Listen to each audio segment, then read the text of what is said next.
lagi di Guru Gembul Channel, Google Channel. Ini adalah episode ke-30 dan kita sekarang punya kajian yang sangat penting. Sangat penting, tolong di-share ya. Tentang kepunahan manusia.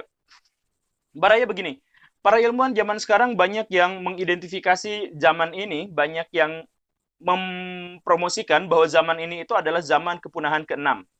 Zaman di mana dalam waktu dekat ini, manusia tidak akan bisa bertahan hidup lagi di bumi. Semuanya bakal punah. Hawking bahkan bilang, ya mendiang ya, sebelum abad ini berakhir, ya katakanlah tahun 2100 gitu, manusia sudah akan punah. Begitu. Kan dia jenius luar biasa, dan dia meramalkan seperti itu. Dan bukan hanya dia, ada ribuan mungkin para ilmuwan yang menyatakan bahwa manusia memang sebentar lagi akan punah, dengan alasan-alasan, bukan alasan agama gitu, bukan alasan soal kiamatnya, tapi alasan kepunahan massal ke-6. Baraya yang belum tahu, saya jelasin sedikit, ini pasti sudah pernah diceritakan di pelajaran-pelajaran geografi. Makhluk hidup itu di bumi, dalam usia bumi yang 4,5 miliar tahun itu, nah ketika bumi mulai ada kehidupannya, zaman paleo arkaikum, nah sejak saat itu makhluk di bumi itu berkali-kali mengalami kepunahan massal. Yang terakhir mengalami kepunahan massal itu adalah dinosaurus 64 juta tahun yang lalu. Mereka punah gara-gara sebuah meteor raksasa menabrak bumi di benua Amerika itu. Impact-nya dan kemudian dampak sesudah impact itu menyebabkan 75% dari seluruh makhluk hidup di darat dan di lautan mati. Dan tidak lagi bisa berkembang biak. Punah semuanya. 75%.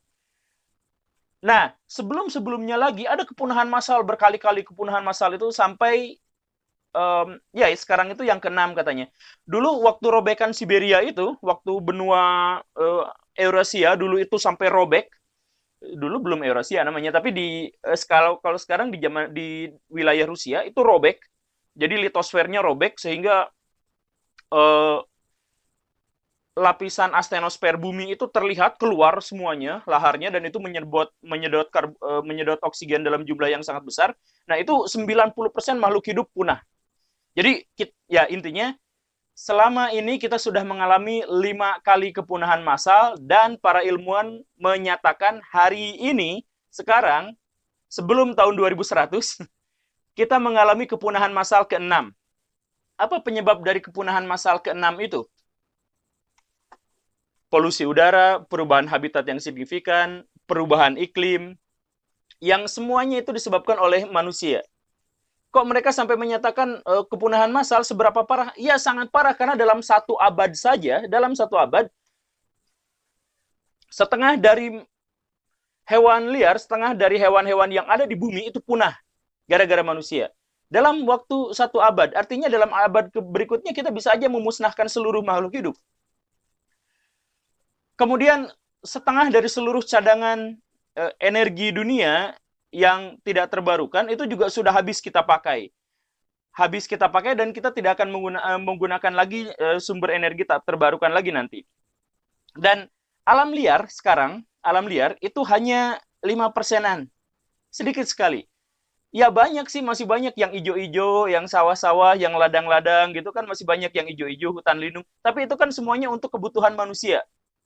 Jadi bukan alam liar yang sesungguhnya, itu adalah hasil rekayasa manusia. Habitat sawah gitu, habitat kebun, habitat perkebunan kelapa sawit di Sumatera, di Kalimantan, itu kan bukan habitat yang sesungguhnya gitu. Itu semuanya demi konsumsi manusia. Artinya kalau wildlife-nya, alam liarnya disatukan di seluruh dunia, itu hanya sekitar 5% saja.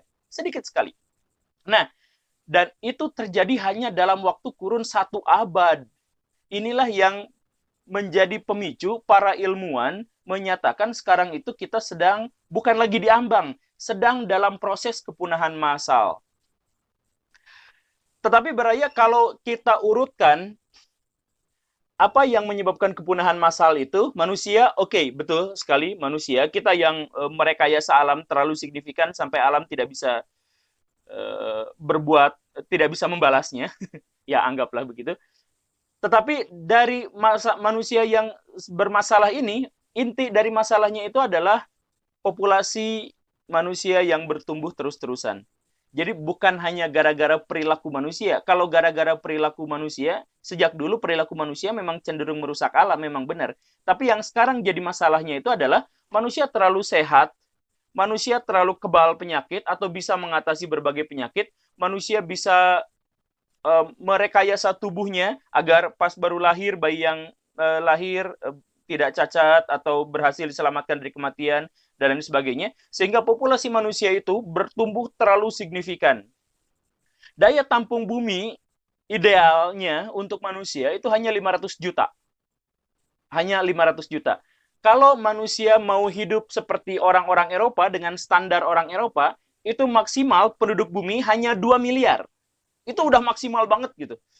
Tapi maju gitu, bagus kayak orang-orang Eropa. Itu 2 miliar. Dan sekarang kita sudah sampai hampir 8 miliar. Yuk kita lihat datanya. Ini datanya, nah itu ditampilkan. Oke Baraya, ini datanya. Datanya saya ambil jam 12.54 siang, bulan 7, tanggal 20 tahun 2019 kemarin. Ya.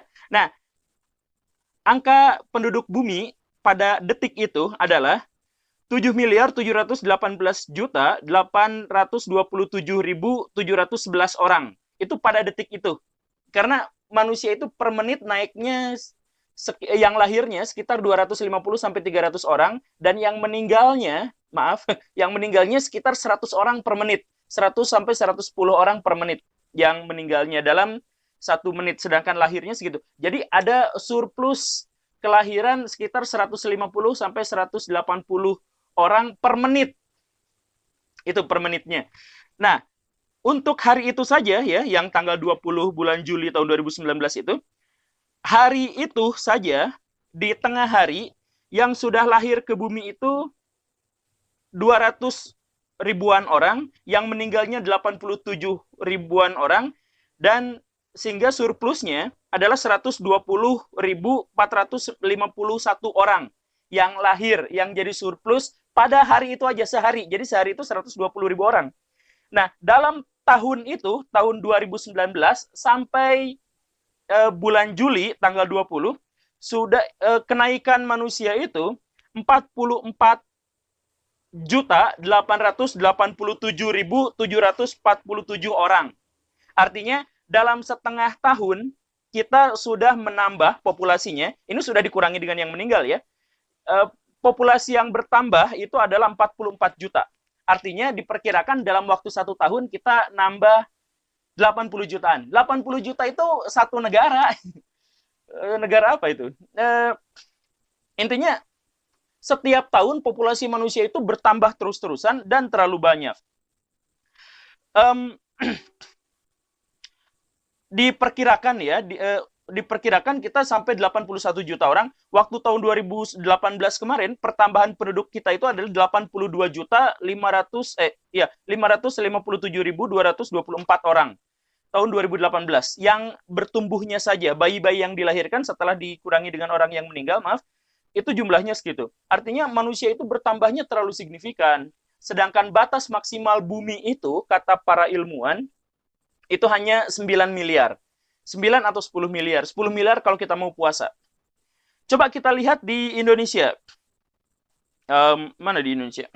Indonesia tahun 2019 itu diperkirakan bertambah 2.741.000 orang dalam waktu 1 tahun saja. Apa masalah dari pertumbuhan penduduk yang signifikan itu?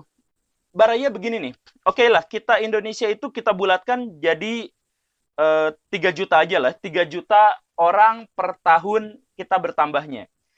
Kalau 3 juta orang kita bertambah per tahun, artinya ada ratusan ribu, katakanlah 100.000 petak sawah yang harus dirubah jadi pemukiman. Sedangkan ketika populasi orang yang mengkonsumsi makanan bertambah terus 3 juta per tahun, sedangkan sawah penyedia makanannya itu malah berkurang terus. Akhirnya apa? Kayak Pak Jokowi kemarin, bikin lahan hutan di Papua itu dirubah menjadi pemukiman. Nanti ketika kita bertambah banyak terus-terusan, itu sawah yang sawah yang baru dibangun itu juga bakal dihabisin lagi buat jadi pemukiman. Jadi akhirnya nanti ke depannya kita makan apa? Dan yang lebih sadis, kita menghirup apa? Kan oksigen itu didapatkannya dari fotosintesis tumbuhan. Ya, dari fitoplankton juga. Tapi dari tumbuhan, 20%-nya itu adalah dari tumbuhan darat. Kalau kita menghabisi tumbuhan itu terus-terusan, makanan kita akan habis, dan yang lebih sadis, oksigen kita juga bakal habis. Itulah yang menjadi alasan banyak ilmuwan di zaman sekarang yang menyatakan akan kurang dari 100 tahun kalau manusia tidak menemukan solusinya, kita akan segera punah. Begitu. Um, Seorang ilmuwan Edward Wilson, nah ini dari Harvard, dia bilangnya seperti ini. Dia menyatakan bahwa bumi itu maksimal banget bisa ditempati oleh manusia hanya 10 miliar jiwa. 10 miliar jiwa itu dengan catatan kita hanya makan makanan yang sama. Jadi tidak ada makanan lain, tidak ada daging sapi, tidak ada daging ayam, tidak ada beras, semuanya gandum. Kalau semuanya gandum, maka seluruh lahan pertanian di bumi sekarang dan yang mungkin bisa dikembangkan itu sekitar 1,4 miliar hektar. 1,4 miliar hektar itu, kata dia, per tahunnya bisa menghasilkan 2 miliar gandum, 2 miliar ton gandum. Nah, dari 2 miliar ton gandum itu bisa menghidupi, maaf, 10, aduh, kecengklak, 10 miliar manusia. Jadi, oke lah, manusia 10 miliar bisa tahan hidup di bumi, tapi makanannya hanya gandum. Tidak ada lahan untuk peternakan sapi, tidak ada rumput buat dikasihin ke kelinci, tidak ada, pokoknya tidak ada apa-apa. Kita hanya vegetarian dan makanya itu saja. Emang mau seperti itu? Tidak mau. Maka diperkirakan hanya batasnya 9 miliar, tidak sampai 10 miliar, manusia akan gontok-gontokan. Dan ini yang lebih penting lagi. Kan manusia itu senang perang. Kenapa Amerika Serikat nyerang Irak kemarin? Karena butuh minyak. Kenapa ada konflik yang sangat besar di Suriah zaman sekarang? Agama salah satunya, tapi salah satunya adalah kepentingan ekonomi. Nah, jadi manusia itu karena masalah yang ekonomi, karena masalah pangan, itu bisa berbuat ribut-ributan. Apalagi di masa depan ketika sumber konsumsi, sumber pangan manusia itu sangat terbatas, maka manusia akan berperang satu sama lain untuk mendapatkannya. Akibatnya apa? Perang besar itu akan menyebabkan manusia saling bunuh-bunuhan. Banyak yang tewas, bergelimpangan di mana-mana. Itu gambaran tentang masa depan. Karena manusia terpaksa berebut sumber daya yang sangat sedikit ini. Kan begitu. Tahun 2011-2012 itu National Geographic, tahun 2015 juga National Geographic sekarang sudah mulai sering menceritakan bahwa sekarang itu manusia sudah tidak lagi mengalami krisis energi. Masih, tapi yang paling penting itu sekarang manusia mengalami krisis pangan, krisis makanan. Jangan tanya Indonesia, Baraya datang ke Amerika Serikat, di situ ada sekitar 200.000 sampai 400.000 keluarga yang dinyatakan kekurangan makan. Mereka hanya makan sehari 2 kali. Itu di Amerika Serikat loh. Dan bukan karena sehari 2 kalinya, tapi gara-gara mereka memang miskin sehingga mereka tidak bisa membeli bahan makanan pokok yang memadai. Begitu. Jadi, kita sekarang sedang diambang kehancuran, kita sedang diambang kepunahan, dan dalam kondisi yang begitu, orang-orang kita masih buang sampah sembarangan, pohon ditebangin seenaknya, hanya buat apa? Hanya buat bikin rumah, hanya buat... Pokoknya kesadaran terhadap lingkungan kita masih sangat parah, sedangkan bumi sekarang sebenarnya sedang diambang kepunahan. Kalau kata Hawking, bumi itu tidak ada harapan. Jadi sebelum 100 tahun, kita harus datang ke planet lain, menemukannya, mengubahnya menjadi planet yang layak untuk kebutuhan manusia. Yang paling mungkin adalah Mars, karena dia yang paling dekat. Tapi butuh 150 tahun untuk terraforma di sana, untuk menumbuhkan kembali tumbuhan. Dan itu pun manusia belum tentu bisa hidup di sana, kan? Planet yang lebih jauh lagi, mungkin ada yang ada airnya, ada kehidupannya, ada apa, ya sangat besar potensinya, tapi terlalu jauh. Kita tidak ada cukup waktu. Jadi satu-satunya kesempatan kita adalah memperbaiki alam ini dengan sebaik-baiknya. Tetapi Yang saya lihat sekarang, ya bahkan anak-anak SD, SMP, SMA diajarkan oleh gurunya untuk buang sampah sembarangan. Oleh orang tuanya kalau ada anak kecil makan permen, sampahnya buang, buang, buang. Sama orang tuanya masih sering diperlakukan seperti itu. Pabrik-pabrik masih buang limbah ke Citarum, walaupun sudah ada program Citarum Harum. Wah, banyak anak-anak kecil kalau lihat ular sedikit aja digebukin, itu ular, ular, ular, karena tidak ada pendidikan tentang alam gitu. Ada buaya ditangkepin, dijual gitu. Ada ular sanca putih dimasukin, dijadiin ritual. Padahal itu kan wildlife, itu kehidupan yang kita tidak boleh ganggu semestinya kalau nggak butuh-butuh amat gitu. Kalau dia nggak mengancam kita, malah kenapa kita ngancam mereka? Gitu. Oke, Baraya, itulah semoga dipahami bersama dan ini adalah bahasan yang penting, tolong di-share karena sebentar lagi kalau kita tidak membangun kesadaran masyarakat kita akan punah beneran, punah dalam artian yang sesungguhnya karena kita akan perang memperebutkan sumber daya pangan konsumsi dan kita akan kehabisan sumber daya itu sampai akhirnya kita semuanya punah. Terima kasih sudah menyaksikan ini. Sekali lagi silakan share, subscribe, syukur kalau mau. Saya Guru Gembul. Assalamualaikum warahmatullahi wabarakatuh.